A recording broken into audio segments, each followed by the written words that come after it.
श्री गणेशाय नमः. श्रीमद भागवत कथासार स्कंद दुसरा अध्याय 6. विराट स्वरूपातील विभूतींचे वर्णन.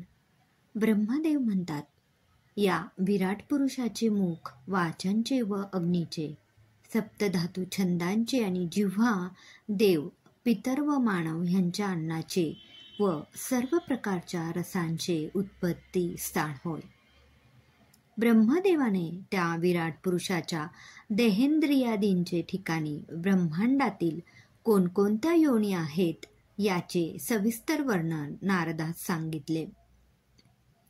जलचर, स्थलचर व आकाशचर इत्यादी नाना प्रकारचे जीव, ग्रह, तारे, नक्षत्रे, विजा व मेघ हे सर्व पुरुषच असून मागचे सांप्रतेचे व पुढचे जगत तोच आहे व तोच ब्रह्मांड व्यापून उरला आहे असे सांगितले.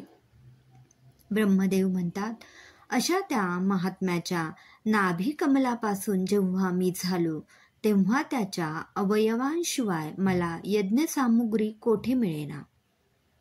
सर्व ईश्वरमयच दिसू लागले.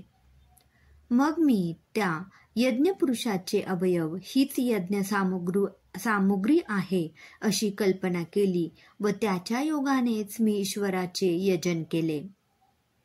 स्वतः निर्गुण असूनही विश्वाच्या उत्पत्त्यादिकाकरिता मायेने बहुगुण स्वीकारणाऱ्या भगवान नारायणाच्या ठिकाणी हे विश्व राहिलेले आहे. त्याची आज्ञा झाल्यामुळे मी विश्व उत्पन्न करीत असतो. बा नारदा, तू विचारलेल्या प्रश्नांची मी उत्तरे दिली आहेत. मला तुम्हाला व रुद्रालाही त्याच्या स्वरूपाचे ज्ञान होणे शक्य नाही. तो हा जन्मरहित आद्य पुरुष प्रत्येक कल्पामध्ये स्वतःच्या ठिकाणी स्वतःची उत्पत्ती, स्थिती व लय करीत असतो. त्याचे खरे स्वरूप केवळ ज्ञानरूप आहे. विराट पुरुष हा परमात्म्याचा आद्य अवतार होय. काल, स्वभाव व कार्यकारणात्मक प्रकृती या त्याच्या शक्ती होत. महत्त्व, महाभूते, अहंकार, सत्वादी गुण, इंद्रिये, ब्रह्मांड देह, शरीराभिमानी जीव आणि स्थावर जंगमरूप पदार्थ ही त्याची कार्य होत.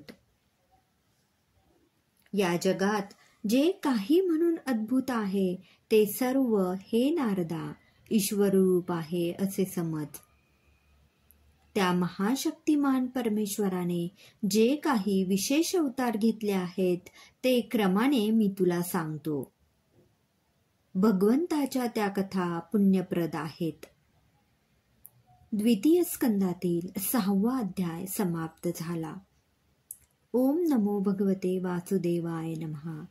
जय श्री कृष्णाय नमः.